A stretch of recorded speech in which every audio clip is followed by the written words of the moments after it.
1952 വരെ മനുഷ്യൻ വിചാരിച്ചത് എന്താണെന്നറിയാം? ഒരു മൈൽ ദൂരം ഓടാൻ വേണ്ടിയിട്ട് ഏറ്റവും ചുരുങ്ങിയത് 4 മിനിറ്റെങ്കിലും സമയം വേണം. അപ്പൊ മനുഷ്യന്മാരെല്ലാരും ധരിച്ചു വെച്ചു, ഒരു മൈൽ ദൂരം 4 മിനിറ്റിനേക്കാളും കുറഞ്ഞ സമയം കൊണ്ട് ഓടാൻ ഒരു മനുഷ്യന് സാധ്യമല്ല. ഒരു പക്ഷെ മൃഗത്തിന് കഴിയുമായിരിക്കും. മനുഷ്യന്റെ ഫിസിക്കൽ ഫിറ്റ്നസോ മസിൽ സ്ട്രെങ്ത് കൊണ്ടോ മസിലിന്റെ ശക്തി കൊണ്ടോ ഒരിക്കലും കഴിയില്ല എന്ന് ധരിച്ചു വന്നു.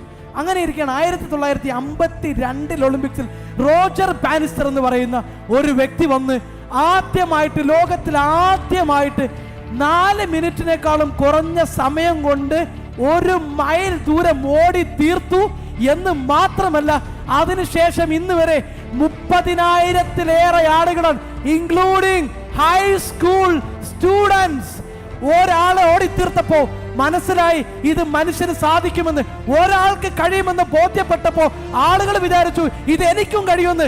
മൈ ഡിയർ ഫ്രണ്ട്സ്, ഇത് മനുഷ്യനെ കൊണ്ട് കഴിയാത്തത് കൊണ്ടല്ല, എന്നെ കൊണ്ട് കഴിയില്ലെന്ന് വിശ്വസിക്കുന്നുകൊണ്ട് ഒരാള് 19ാമത്തെ വയസ്സിൽ 54 ലക്ഷം രൂപയുടെ വണ്ടിയെടുത്ത് നടക്കാൻ കഴിയുമെങ്കിൽ 19 തികഞ്ഞവർക്കും അല്ലാത്തവർക്കും നിങ്ങൾക്കും പോസിബിൾ ആണ്. പക്ഷെ ഒരൊറ്റ കാര്യമുണ്ട്, your mind should be perfect.